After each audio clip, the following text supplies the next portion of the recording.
A mystery killer stalked black communities in Atlanta in the late 1970s and early 1980s. Kids of all ages were disappearing one by one and then turning up dead days or weeks later. They became known as the Atlanta Child Murders. An Atlanta local named Wayne Williams was eventually detained by police in connection with these disappearances and murders. Although Williams was implicated in 29 killings, he was only ever found guilty of 2 of them. And the most weird part about that is that of the 2 he was convicted of, they weren't children. He's in prison for killing 2 adults. Despite the fact that the killing stopped after Williams was detained, some people, including some of the families of the victims, think that Williams was not the perpetrator of the Atlanta child murders. In 2019, the story was dramatized in the Netflix series Mindhunter. The genuine Atlanta murders case was also reopened in the same year in an effort to learn more information. But let's rewind to the beginning. The first body connected to the Atlanta child murders investigation was found on a warm summer day in July 1979. Alfred Evans, a 13-year-old boy, was discovered barefoot and shirtless in a deserted lot 3 days after he vanished. Alfred had been strangled to death. Police couldn't help but notice a foul odor coming from some adjacent overgrown foliage as they were investigating Alfred's crime scene. They came across another dead child, Edward Smith, a 14-year-old African-American boy. Edward had been murdered by gunshot, but you couldn't help but think that the 2 were connected, given that Alfred's body was just 150 feet away. These murder cases were simply written off by authorities as being drug-related. A few months later, more black teenagers began to go missing. The next 2 bodies found were those of 9-year-old Yusef Bell and 14-year-old Milton Harvey. Both kids had been murdered by strangulation.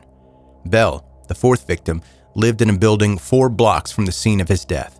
The surrounding community was particularly hard hit by his passing. Bell's neighbor, who was aware of his aptitude for math and history, said that, quote, "The entire neighborhood wept because they loved that child. He had a talent from God." Families of the victims began to wonder whether there might be a connection. 4 black kids in a short amount of time in the same general area disappear and later turn up murdered. The Atlanta police did not, however, make any definite connections between the homicides. By March 1980, the 4-victim tally grew to 6. The community started to realize that they were in serious danger. Curfews were first imposed by parents of the kids in the area, but victims continued to stack up. With the exception of 2 girls, they were almost all boys, and while a few victims connected to the case were ultimately revealed to be adult men, the majority of them were kids, and they were all black. African-American neighborhoods in Atlanta and the surrounding area were shaken by fear and worry, but they were also justifiably upset since the Atlanta police had yet to make a connection or refused to make a connection between the crimes. Children kept going missing despite increased community monitoring. Willie Mae Mathis and her 10-year-old son Jeffrey were watching TV in March of 1980 when they both saw a news story about the murders. She gave her young son some advice about approaching strangers. "Mama, I don't do that," he said. "I don't talk to strangers." The very next day, Jeffrey set off for the corner store to buy a loaf of bread, but he never arrived. A year later, his remains were discovered. The method in which these children were killed varied. Some were shot, stabbed, or beaten to death, while others were strangled. The cause of death for some of the victims, particularly the ones that weren't found quickly, including Jeffrey Mathis, was not known. The grieving families waited daily for any news, any updates on the progress of the case. They waited and waited until they couldn't stand by any longer. Atlanta Mayor Maynard Jackson's inaction and the Atlanta police's resistance to seeing the murders as connected infuriated the community, so they started organizing themselves. Yusef Bell's mother, Camille, founded the Committee to Stop Children's Murders in August in collaboration with other parents of the victims. The committee's role was to serve as a community-led alliance to demand accountability for the dragged-out investigations. Amazingly, it did. Both the investigating task force size and the total amount offered as a reward for tips were greatly boosted by the city. Bell and the committee members were effective in inspiring the neighborhood to take an active role in the neighborhood's security. The murder of 13-year-old Clifford Jones also prompted Atlanta's authorities to take more action. He was in town visiting from Cleveland, and the killing of a visitor had garnered widespread attention. Locals volunteered to join the city's neighborhood patrol while arming themselves with baseball bats. And more volunteers joined the citywide hunt for clues that might shed light on the case. A few months after the committee was established, Georgia authorities asked the FBI to take part in the investigation. 5 of the top homicide investigators in the country were hired as advisors. Additionally, 2 representatives from the U.S. Justice Department were sent to the city to offer assistance. Finally, the case received significant attention from the authorities. 29 black children and young adults were victims of the Atlanta child murders between 1979 and 1981. On April 13, 1981, FBI Director William Webster announced that the Atlanta police had identified the murderers of 4 of the murdered kids, possibly implying several offenders. Authorities didn't have enough proof to press charges, though. Then, a month later, policemen conducting a late-night stakeout along the Chattahoochee River heard a splash after a car approached the bridge. Officers then observed a station wagon crossing the South Cobb Drive Bridge in the distance. They stopped the driver for further investigation out of suspicion. 23-year-old Wayne Williams was that driver. After taking a few fibers from Williams' car, the police let him go. The body of 27-year-old Nathaniel Carter was found downstream of that bridge just 2 days later. It was unsettlingly close to the spot where the body of Jimmy Ray Payne, age 21, had been discovered a month earlier. Wayne Williams was detained in June 1981 in relation to the deaths of Payne and Carter. Both men were among the few adult victims in the Atlanta murders case, and these are the 2 I mentioned earlier that he would be later found guilty of killing. Williams received a life sentence in jail. There haven't been any other connected killings after Wayne Williams' arrest, at least none that have been publicized as such. However, other people, including many of the victims' families, continue to deny that Williams was a serial killer. He was found guilty based on a few fibers that the prosecution said were discovered on Carter's and Payne's bodies. These materials reportedly matched a comforter in his house and a rug in his car. However, fiber evidence is frequently seen as being unreliable. Also, inconsistencies in witness testimony raise greater questions about Williams' guilt. Alternative explanations have surfaced throughout the years, from a pedophile network to the government performing gruesome experiments on black children. And before you brush that last one off as a wild conspiracy theory, look up the Tuskegee experiment. Then get back to me. But one of the most frequently accepted ideas is that the Atlanta child murders were the work of the Ku Klux Klan. It was discovered later, in 1991, that a police informant at the time overheard a KKK member named Charles Theodore Sanders verbally threatening to choke a black teenager named Luby Jeter after he unintentionally damaged his truck. In 1981, just a few weeks following Sanders' warning, his body was found. His genitalia, lower pelvic region, and both of his feet were all missing, and he'd been strangled.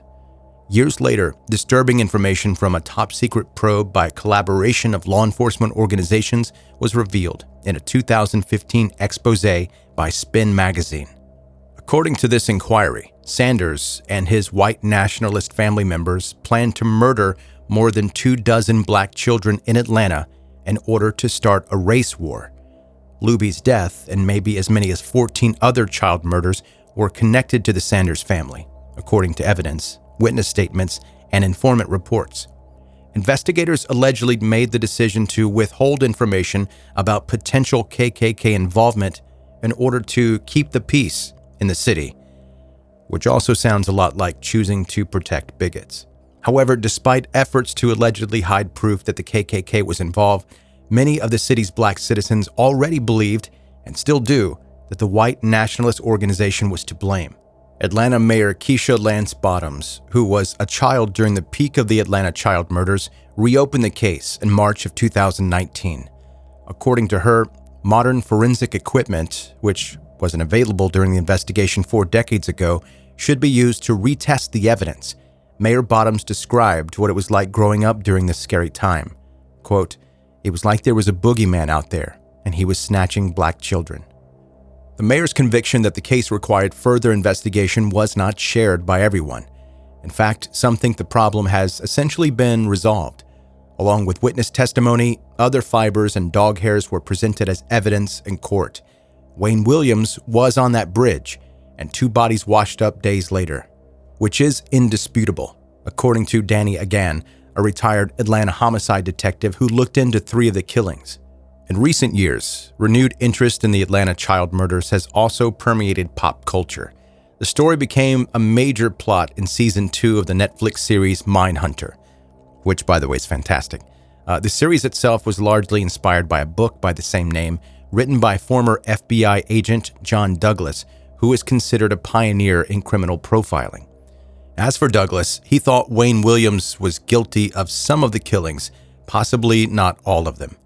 "The reality isn't pleasant," he once stated, "and there isn't just one perpetrator." Investigators are currently going over all the evidence again and again.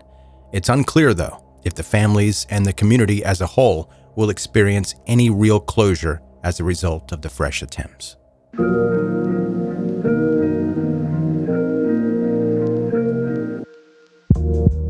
That is 10-Minute Murder for today. Brief and bingeable true crime. I'm Joe, the host, and I really appreciate you taking the time to listen today. And someone asked me to talk about an opinion that I have that is unpopular. They asked me to share my most unpopular opinion, true crime related or not. And here it goes. I'll give you 2. One of them is related to true crime, and the other one should be a crime. And this is not going to get me canceled, so everybody calm down. At least I hope not. First, I don't believe in the death penalty. I'm not going to go into details about it now. Maybe on a later episode I will. But I will say that I completely understand why people are for it. I just respectfully don't agree. And the other one, when you're at a concert and everyone's singing along so loud that the singer on stage stops singing, and he holds the microphone out, or she holds the microphone out for the crowd for them to sing. No. Do not you dare. I came to hear the singer sing, and I want to hear them do it. So everyone else can kindly hush. Sing along in the car on the way home. That's fine. Please and thank you. If this is your first time listening to 10-Minute Murder, please subscribe now so that you can catch up on all of the back episodes and never miss any of the new ones. Connect with me on social media, see the visuals of what we talk about here in the podcast. And if you like this episode, please leave a rating and review on Apple or any place that's possible. Your positive feedback is very much appreciated. Go to 10minutemurder.com for all things related to the podcast.